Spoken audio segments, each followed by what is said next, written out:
Coming up on SafetyNET, if you use Evernote to store business cards, addresses, email addresses, or even the password to your grandma's computer so you can service it whenever you go out there, albeit a little bit reluctantly, you might want to reconsider. Stay tuned.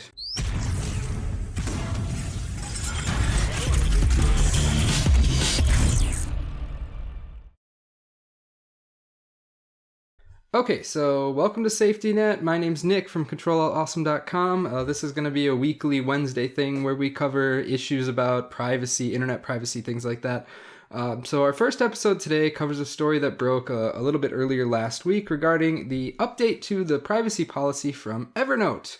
Now, this new privacy policy basically allows employees working for Evernote to review the content of your notes in order to assist in developing a new kind of machine learning technology.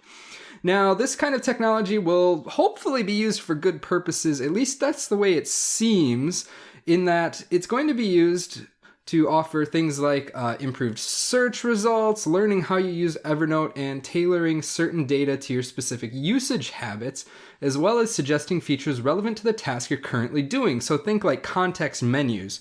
So for example, the types of menus that you might see on the screen might differ depending on what kind of task you're doing. And they're hoping to use this machine learning algorithm to help advance that kind of technology. So it seems to make sense.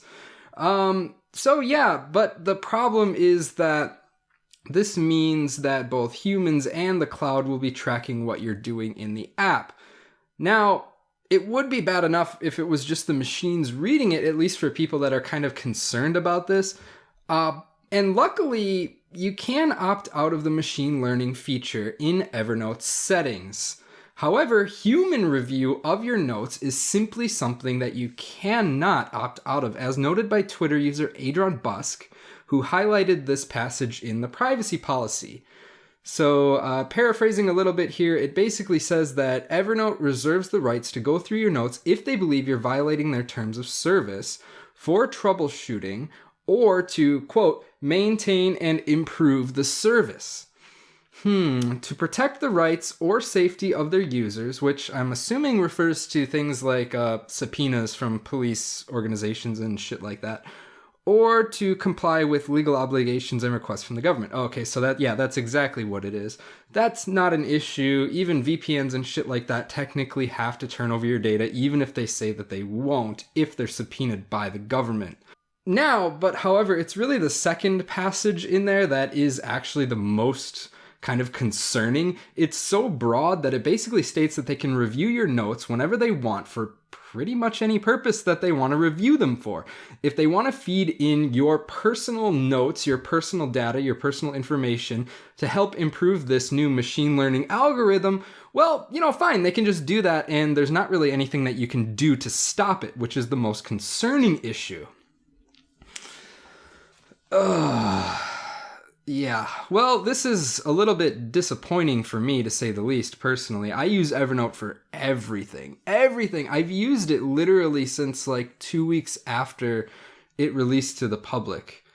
And don't get me wrong, I mean, there's a very broad spectrum of internet paranoia, like everything from people who would enter their social security number into any internet form that asks for it, to like people that use DuckDuckGo over Google and always use like super encrypted email accounts like Proton Mail and stuff like that. Actually, I think the end of the spectrum is actually people who don't trust the machines at all and just opt out of using the internet altogether.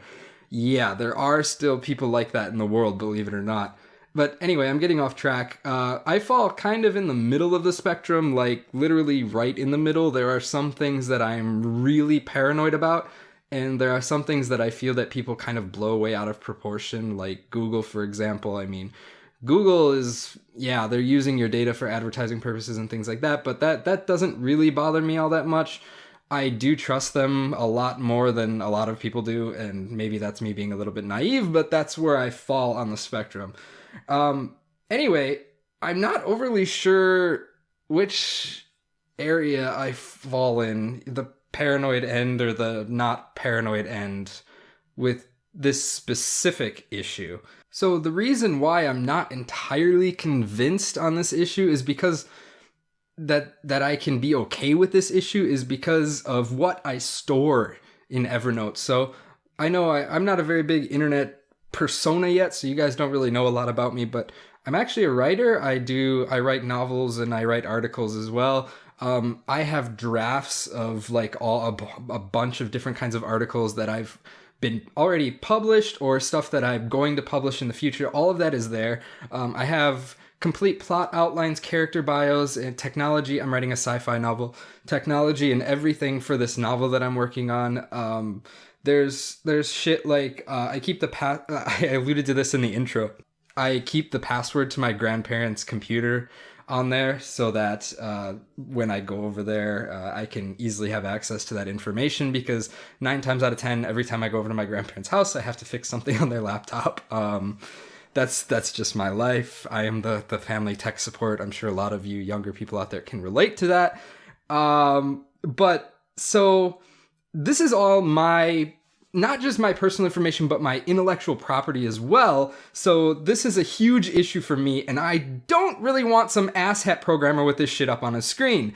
Now, I don't care what the reason is. There's really no reason that people need to look at my private data without my fucking permission. There just really isn't a reason that I can think of in my mind where these people would need access to my data. I mean, they could have just done this as a totally voluntary thing where, people can choose to opt out of the service, or even better, opt into the service to allow them to use either a certain, notebook or a certain set of notes, or just everything even I would be okay with. But the fact that you can't choose to opt in or out of this is what's most concerning, and is what worries me about what they're going to actually use this data for. Now, it's possible that they're actually going to just use this data to feed it into their machine learning algorithm, and then that's going to be the end of it. And only some programmers are going to see this data, blah, blah, blah, etc. But still, that is concerning given what most people use Evernote for. And I think that really feeds well away from what it's supposed to be. It's supposed to be a private notebook. Now, it's not supposed to be like a diary or the lock and key on it or anything like that. But a lot of people store a lot of sensitive information, and the fact is that they actually promote Evernote as a way to store private information. They have this scanner that they will sell you that allows you to scan business cards. I believe they even have some kind of additional app that allows you to take pictures of things like business cards and stuff like that, and it loads it into Evernote, with the point being that you don't have to carry around a business card binder. What do business cards have on them? Lots and lots of personal information, email addresses, phone numbers, sometimes even physical addresses. This is a problem, Evernote. You shouldn't be allowing these fucking asshats to look at people's private data. This is a huge fucking problem. And yeah, I'm getting a little bit triggered and pissed off right now, but honestly, internet privacy is something that concerns me greatly, and that's one of the reasons why I'm actually doing this fucking podcast in the first place, is because this is something very near and dear to me, and the way that corporations kind of fuck with data. But anyway, I'm sure you guys can tell by now that this is something that I am not really happy about at all, right? Alright, so the big question is, where do we go from here, guys? So, well, one way around it is, if you have any personal information in Evernote, you can choose to encrypt that information with a passcode. And then even the Evernote employees, if they do pull up your note, they can't read it because they would need the password, which is different from your Evernote account password, by the way. So they hopefully wouldn't have this password.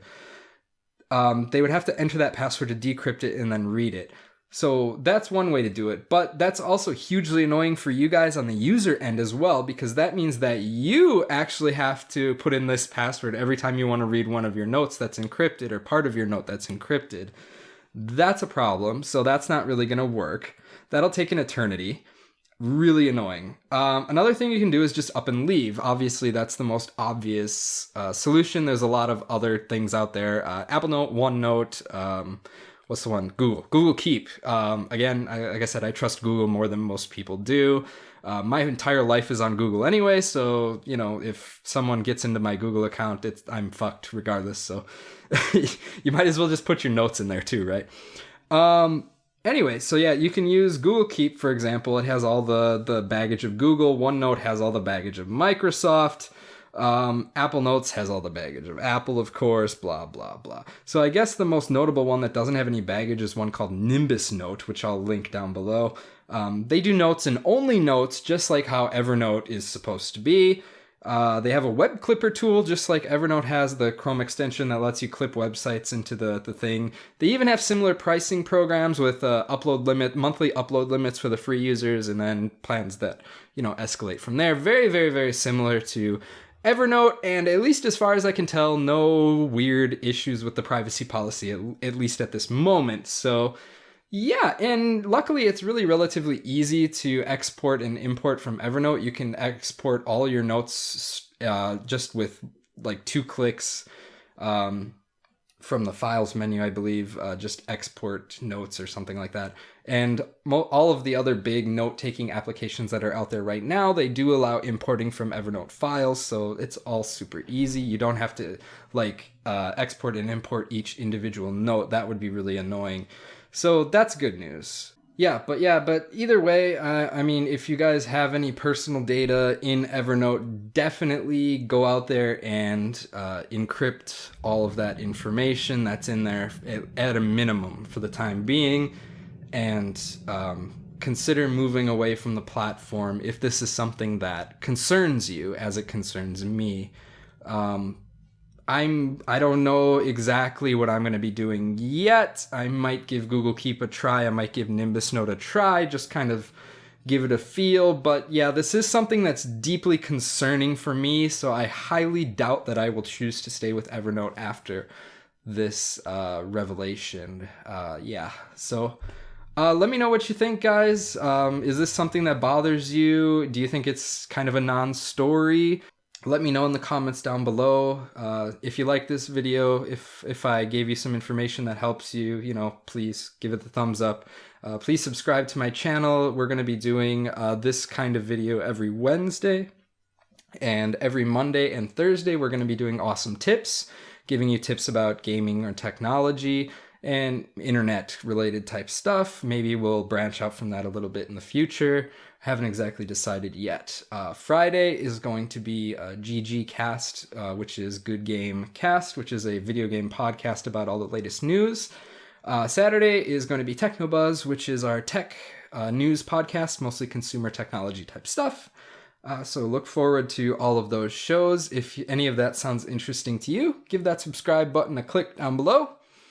And yeah, that's it. Thanks, guys. Let's build this channel into something truly awesome together. Thanks for watching, guys, and I'll see you in the next one. Stay safe out there, guys. Later.